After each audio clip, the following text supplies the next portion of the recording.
ఈరోజు మనం అల్లం పచ్చడి ఎలా చేసుకోవాలో తెలుసుకుందాం. దీనికి కావాల్సిన పదార్థాలు: అల్లము ఇంత ముక్క వేసుకున్నాను, ఇంత ముక్క అల్లం ముక్కలు చేశాను. దీన్ని చింతపండు, ఇది ఇంత నిమ్మకాయ అంత, ఇది నానబెట్టాను, ఇంత అయ్యింది. ఇది ఒక 12 ఎండుమిరపకాయలు,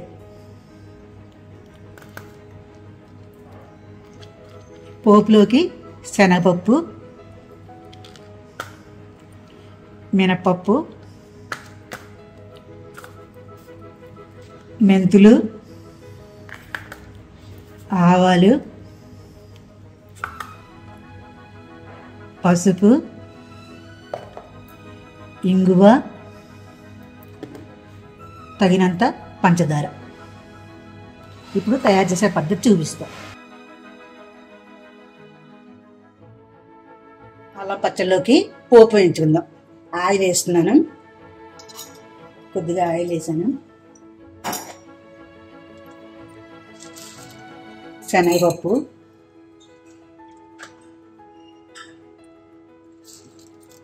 మినప్పప్పు,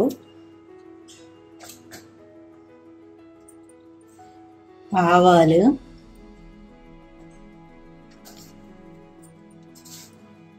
మెంతులు, జీలకర్ర,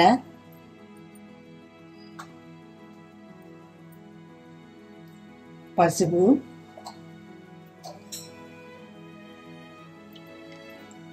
ఇంగువ.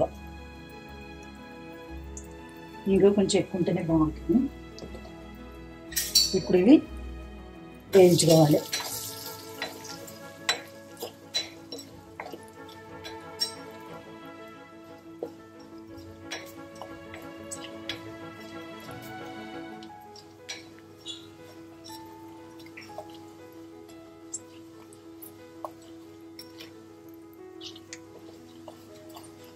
కొంచెం వేగాక,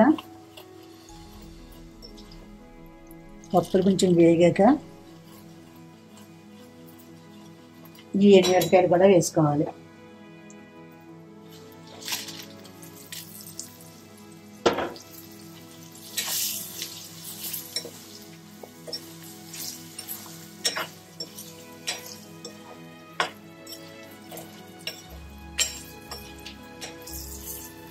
ఇప్పుడు ఈ అల్లం ముక్కలు కూడా వేసుకోవాలి. దీంట్లో ఈ అల్లం ముక్కలు కూడా వేయించుకోవాలి.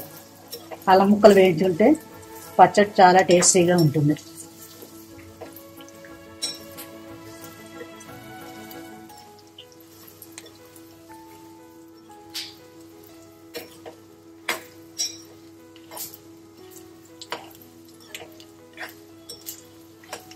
పోపు వేగిపోయింది, స్టవ్ ఆపేస్తున్నాను. చల్లారాక ఇది మిక్సీలో వేసి పచ్చడి చేసుకోవాలి. వేయించిన పోపు ఈ జార్లో వేసాను. అల్లం ముక్కలు వేయించుకున్నాం కదా, అది ఇందులో వేసాను.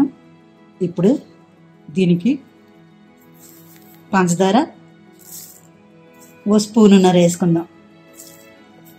అలాగే ఉప్పు ఇంత వేసుకుందాం.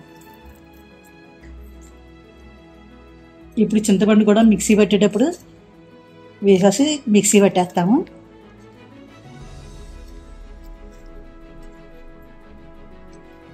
ఇది మిక్సీ పట్టాక ఎలా ఉంటుందో చూపిస్తా. అల్లం చట్నీ రెడీ అయిపోయింది.